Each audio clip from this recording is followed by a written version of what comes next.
इचलकरंजीतील station रोडवरील जलाराम ट्रेडर्सच्या गोदामाचा पत्रा कापून चोरी करणाऱ्या 2 अट्टल गुन्हेगारांना शिवाजीनगर पोलिसांनी अटक केली। मुकेश जाधव आणि उमेश गोसावी अशी त्यांची नावे आहेत। पोलिसांनी त्यांच्याकडून 5,15,000चे विविध कंपन्यांचे पितळी नळ आणि 1.5 लाखांचं 4-चाकी वाहन जप्त केलंय। या दोघांच्या विरोधात विविध पोलीस ठाण्यात तब्बल 11 गुन्हे दाखल आहेत। इचलकरंजीतील किशोर पटेल यांच्या मालकीचं जलाराम ट्रेडर्स नामक दुकान आहे। या दुकानाच्या गोदामाचा पत्रा कापून चोरट्यांनी 6,36,000 रुपयांचे विविध कंपन्यांचे पितळी नळ लंपास केले होते। 27 डिसेंबर रोजी हा प्रकार उघड झाल्यावर शिवाजीनगर पोलिसांनी तपास सुरू केला।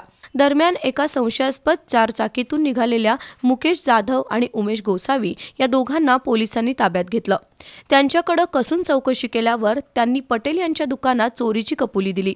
त्यांच्याकडून चोरीतील पितळी नळ आणि गुन्ह्यात वापरलेली कार असा सुमारे 6,65,000 रुपयांचा मुद्देमाल जप्त करण्यात आलाय।